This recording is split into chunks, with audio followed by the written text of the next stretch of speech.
Lian Zhuang win streak kinarni ang Changhua Station. Brian Bagunas muling ginumina ang Taiwan V-League. At Lian Zhuang di pinaisa ang Changhua. Good day! Welcome back to my channel. Huwag mong kalimutan mag-like, share, subscribe at i-hit mo rin ang notification bell para maging updated ka sa ating mga video.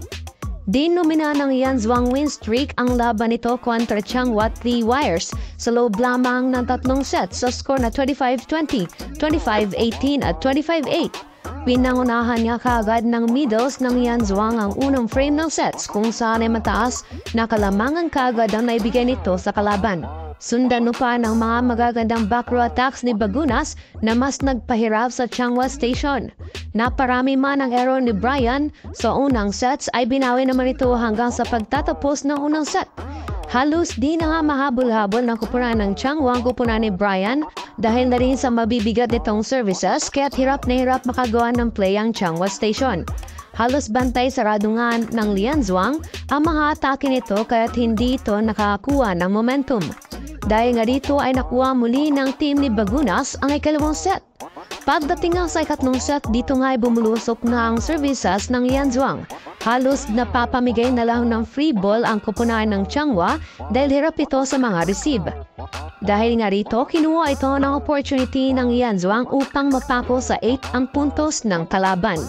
Tatlo nga ang nakapag-double digits sa kupunan ng Lian Zhuang. Ito ay sina opposite spiker na si Zhong Tong with 10 points in 6 attacks, 2 blocks and 2 aces.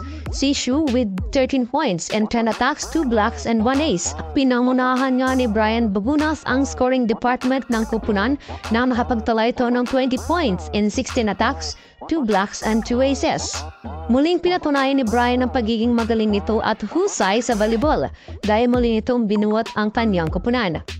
Medyo nangangapa pa nga sa ngayon ang Changhua dahil most of the reasons kasi ng kanilang pagkatalo ay ang kanilang mga receive kaya't nagiging easy na lang sa kupunan ni Bagunas na makuha ang puntos. Hindi nga halos nababantayan ng Changhua Station ang mga atake ni Brian Bagunas dahil sa sobrang taas ng reach nito ng bola. Kaya nga ni Bagunas na ma-over the blocker ang spikes nito kaya't hindi ito nakakapan ng kalaban. Mas lalo pa nilang hindi napipigilan si Bagunas nang uminit na ito sa loob ng court. Commendable nga rin ang ginagawang play ng setter ng Lian Zhuang dahil napapaikot nito ang bola. Mapa-backrow attacks man ay nakapapuntos ang kanyang mga spikers. Dahil nga rito ay naiiwang mag-isa ang blockers ng Changhua kaya't naging dahilan nito sa mataas na attacking percentage ng kanilang kupunan. Sa ngayon ay wala pang talo ang kupunan ni Brian Bagunas with 4 wins and no lost record.